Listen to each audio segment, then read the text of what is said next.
Oi gente, meu nome é Brenda Letícia e hoje eu e meu grupo vamos estar apresentando sobre a obra Memórias de um Sargento de Milícias, escrito por Manuel Antônio de Almeida. Então, começando falando sobre o enredo, no enredo temos a história que começa com o narrador observador.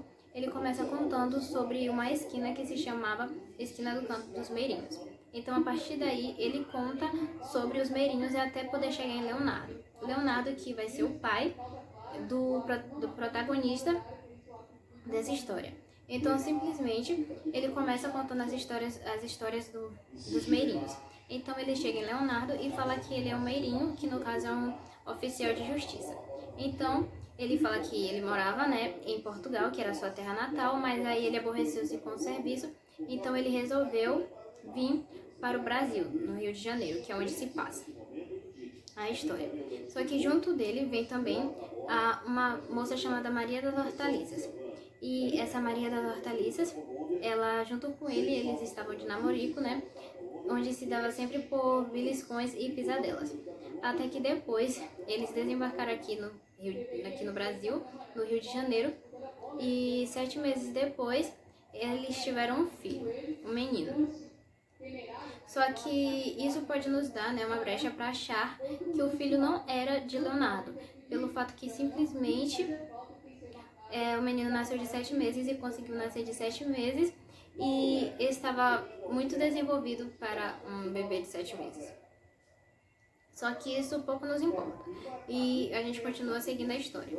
Acontece que 7 anos depois, quando o menino já cresceu, era um menino super travesso, costumava viver fazendo diabruras e não respeitava os mais velhos, não respeitava as pessoas e ninguém da vizinhança costumava gostar dessa criança. Só que nesse tempo, Maria e Leonardo, eles já não estão mais se entendendo como antes e o seu relacionamento não é o mesmo. Até que Leonardo começa a desconfiar que ele poderia estar sendo traído. Então, ele fica desconfiado, mas logo depois ele deixa essa ideia de lado. Até que um certo dia ele chega em casa e ninguém esperava por ele. Então ele pega a sua esposa, Maria, no flagrante como capitão do navio. Então acaba que isso dá um grande conflito e uma briga muito feia. Então o menino, aparecendo lá, resolveu rasgar uns autos que o pai dele chegou com esses autos na mão. Então o pai simplesmente, como já estava aborrecido, ele resolve bater no menino e expulsá-lo de casa. Então o menino vai até a barbearia do seu padrinho, que no caso era o compadre e o livro não dá o nome dele. Então ele vai lá para apaziguar esta briga que estava acontecendo. Porém, Leonardo não queria saber, ele estava se sentindo muito desonrado por isso e que isso iria manchar a honra dele. Então, acaba que eles não se resolvem e dá essa briga. Porém, no outro dia, Leonardo vem arrependido e querendo voltar para Maria. Só que ele não encontra Maria, nem ele e o compadre. E depois disso, eles foram descobrir que Maria resolveu voltar para Portugal junto com o capitão do navio. Então, Leonardo, muito triste, resolve abandonar aquela rua onde morava e nunca mais passar por ali de novo. E nem se importou com o menino, tanto o pai quanto a mãe. Então o abandonaram e deixaram aos cuidados do compadre. O compadre que logo depois de um tempo ele cria uma afeição muito grande pelo menino, já que ele nunca tinha tido afeição assim pelas pessoas e ele não era casado, não tinha filhos nem nada. Então tudo quanto o menino fazia para ele achava legal e ingênuo e ele costumava passar a mão na cabeça do menino. Então, acaba que metade do livro é só sobre a história da infância do Leonardo, sim, o nome do menino era Leonardo, mesmo o nome do pai. Então, era só sobre a história das suas travessuras e as coisas que ele fazia. O fato de ele aprontar muito na igreja, com o padre, aprontar com os vizinhos e com todo mundo que ele conhecia, principalmente com as pessoas que também passavam na rua. Mas uma história importante disto é que Leonardo, depois de um tempo que ele deixou Maria, ele relacionou-se com uma cigana, porque nesse tempo era normal ter ciganos lá. E nisso que ele se relaciona com essa cigana, acaba que ele não tem muita sorte novamente e ela o trai. E ele gostaria de saber com quem ela o traiu para poder se vingar. Acaba ele descobrindo que foi com o padre, o mestre de cerimônias. E é também muito importante ressaltar que o livro ele está sempre mostrando o lado das pessoas, o lado que elas parecem não ter, então ele faz uma crítica social a partir disso. E então acaba que ele se vinga do padre e faz com que ele seja preso, levado para a casa da guarda da Sé pelo Major Vidigal. Esse Major Vidigal, ele era uma figura muito temida por onde passava e por todos os lugares. Ele costumava colocar ordem por ali. Então ele levou o padre para a casa da guarda da Sé e acabou que ficou ali, mas não prendeu, só para mesmo mostrar para as pessoas o que ele tinha feito. Passado isso, depois continuou outras histórias e depois o livro finalmente chega na parte em que Leonardo cresceu. E daí começa a parte importante do livro. Então, quando Leonardo cresce, logo após um tempo isso, morre seu padrinho, o compadre. Então o menino fica sob os cuidados de novo do pai. Só que o pai já estava casado com a sobrinha ou filha da comadre. A gente não sabe se é filha ou sobrinha porque o livro bem não diz isso. Uma hora ele diz sobrinha e na outra ele diz filha. Mas depois, no decorrer do livro, ele só a chama de filha da comadre, que o nome era Chiquinha. E Leonardo com a Chiquinha, ele já tinha tido uma filha. Então Leonardo morando ali com o pai, Leonardo foi sempre um menino que gostava de travessuras, e então ele não se... Na escola ele sempre levava bolos e ele costumava faltar às aulas para ir para outros lugares. Então ele nunca foi aquele aluno dedicado e também quando cresceu continuou a mesma coisa, assim como dizia a vizinha, que ele teria maus bofes. Então ali na casa do pai ele não fazia nada, ele estava acostumado com a vida de vadio. Porém, um certo dia ele brigou com a Chiquinha e ele tendo essa briga com a Chiquinha, acabou que o pai dele novamente o expulsou de casa. Então ele saiu sem rumo por aí, até que em uma rua, já mais distante, ele encontrou com o seu antigo amigo, que era o amigo da igreja onde ele costumava fazer travessuras, que se chamava Tomás. Aí acaba ele encontrando, né, os amigos dele, que são 3 primas e 3 primos, e aí ele fica morando na casa deles durante um longo tempo. Então é lá que ele conhece Vidinha, um novo amor.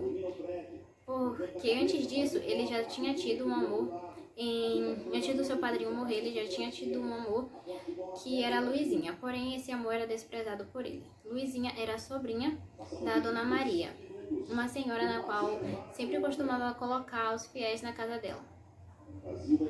Então, retomando a história, ele se envolvendo com Vidinha, estava indo muito bem, só que não era um relacionamento totalmente gostado por todos, por conta que os 2 primos de Vidinha gostavam dela, então eles sempre faziam de tudo para que Leonardo e ela não ficassem juntos, até que ele tramou eles, né, de fazer com que ele fosse preso pelo Major Vidigal.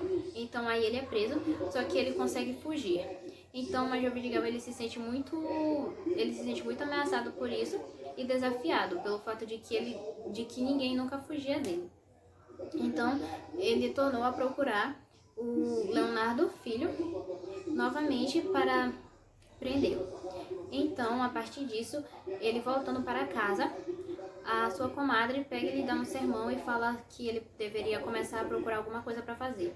Então ela simplesmente consegue um emprego para ele na Hucharia do Rei. Então ali ele trabalha. Porém não demorou muito até que ele encontrasse novamente conflitos. Então dessa vez ele procurou conflito com Toma Largura, que era o costureiro do rei, por conta que um dia ele lhe pegou com a sua esposa. Porém, Leonardo ele não estava fazendo nada demais, apenas compadeceu-se da esposa do Toma Largura pela forma com que o Toma Largura tratava ela e resolveu um certo dia levar um caldo para ela. Então aí o Toma Largura pegou eles no flagra e simplesmente colocou ele a correr. Então a partir disso ele foi demitido.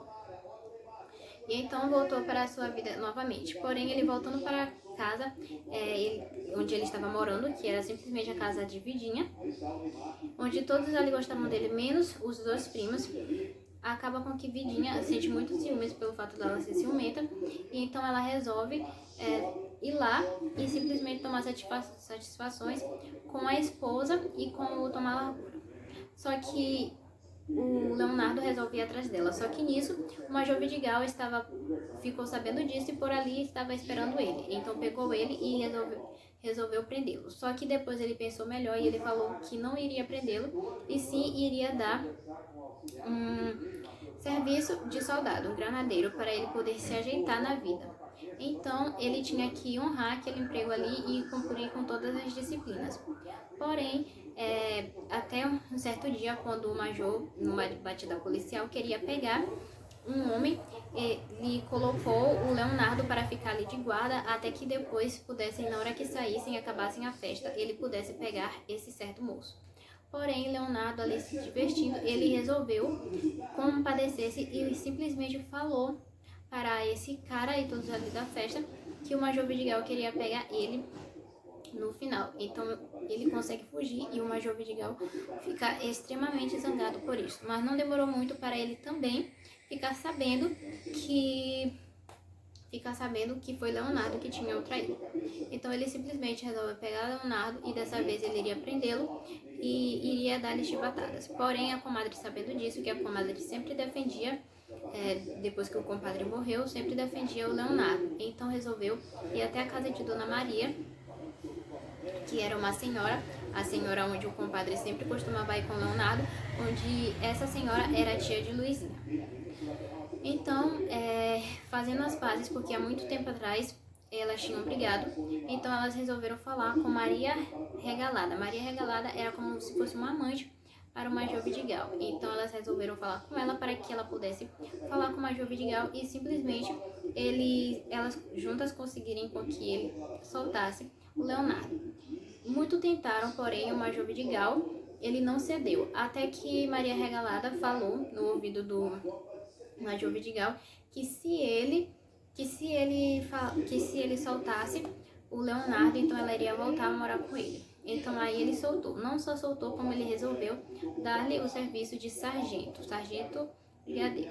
Então aí começa a trabalhar como sargento. Porém, em um certo dia ele e Luizinha se reencontram. E nisso que ele e Luizinha se reencontram, Luizinha estava viúva por conta que José Manuel, que foi o homem com que tinha casado com ela, não casado pelo fato que amava, mas sim pelo fato que queria bens. E não a tratava bem, tratava super mal. Então Luizinha sentiu-se liberta novamente quando o José Manuel morreu. Então ela reencontrou Leonardo, eles começaram a sentir aquele mesmo sentimento que sentiu antigamente um pelo outro. Então acaba com que se apaixonam novamente. Então a partir daí eles resolvem querer se casar. Porém Leonardo não podia casar porque ele era um sargento brigadeiro. Porém ele fala com o Major Vidigal e pede para ele tornar para dar a carta baixa. Então simplesmente o Major Vidigal dá a carta para ele e também torna ele um sargento de milícias, o que o torna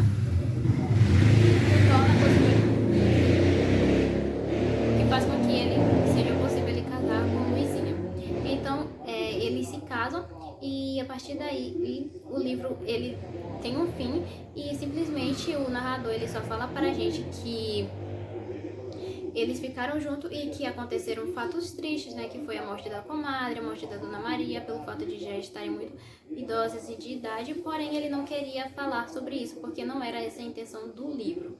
O livro, ele foi escrito no auge do romantismo, né, em 1852, porém, ele fugia daquela pegada toda que o romantismo tinha.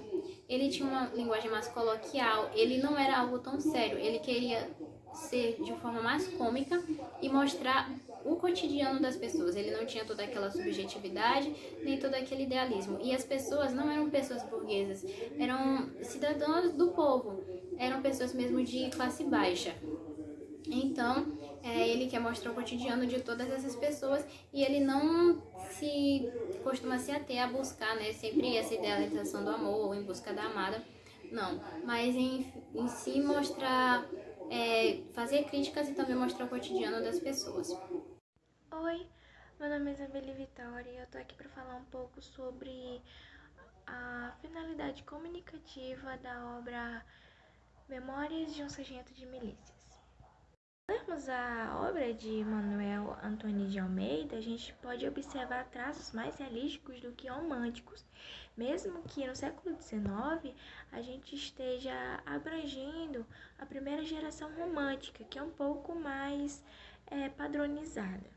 De fato, o autor sai dos padrões formais que a geração romântica preza e vai para um lado mais realístico, humanizando mais os seus personagens e ao decorrer da história.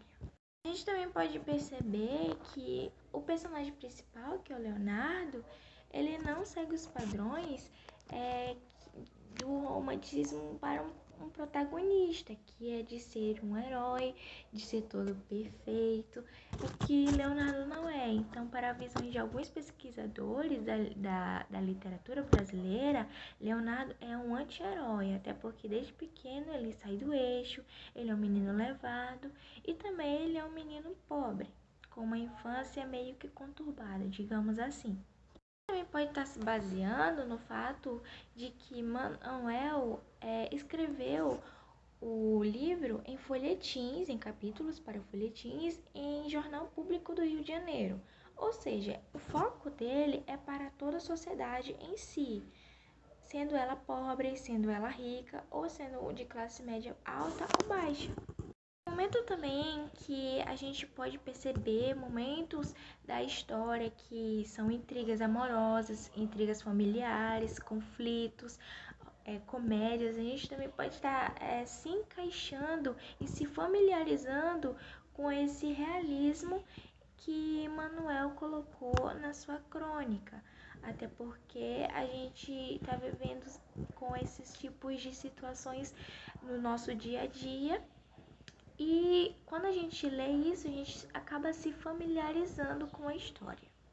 Escrever Leonardo, a gente também pode estar vendo que há traços do autor mesmo no personagem principal, até porque Manuel também teve uma história de infância meio que conturbada, com problemas financeiros, perdendo o pai muito cedo, a mãe muito cedo, então a gente também pode estar comparando os dois.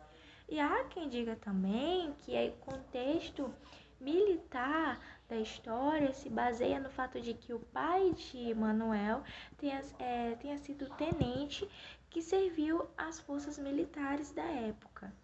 Assim, o autor preza com toda a certeza a humanização e o realismo da história, para que assim prenda o autor como se fosse uma história real, como se fosse uma história do seu dia a dia.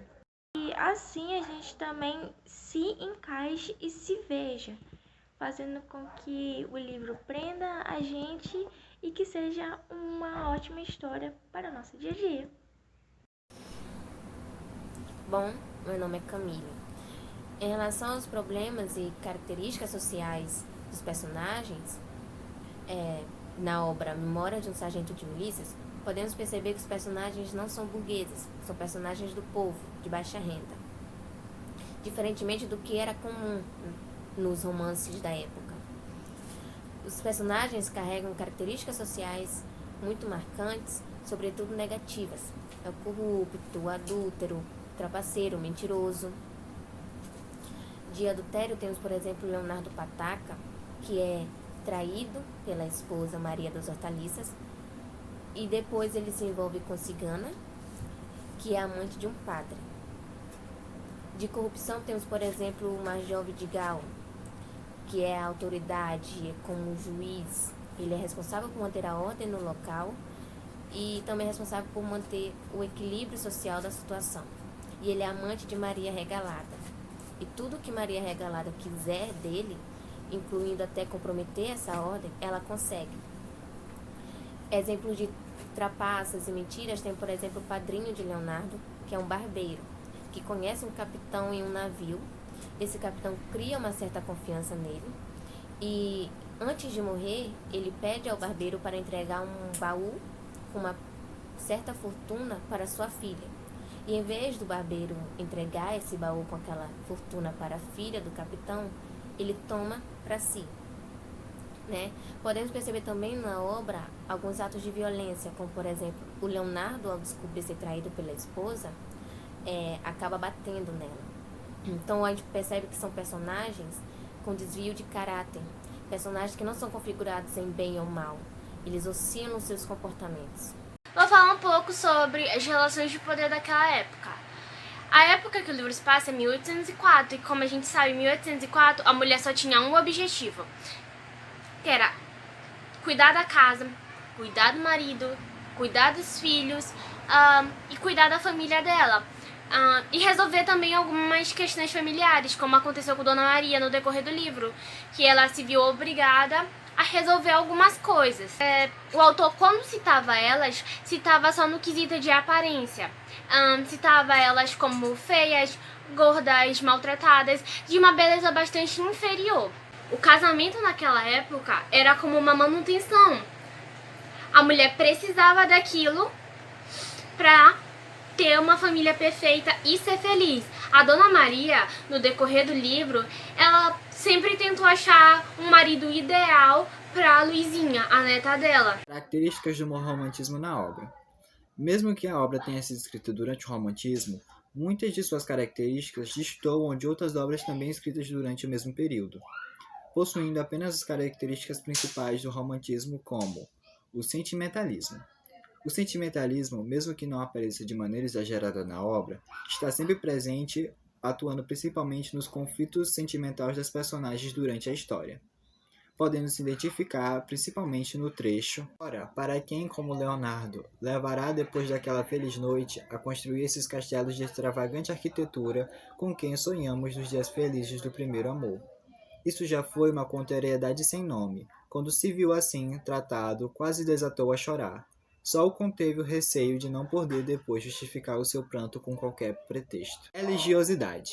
Por se tratar de um romance que descreve o Rio de Janeiro no tempo imperial, a religiosidade é amplamente retratada na obra, tendo destaque os principais costumes da época, podendo-se encontrar essa religiosidade no trecho: o leitor, que sem dúvida sabe muito bem de quanto eram nossos pais crentes, devotos e tementes a Deus.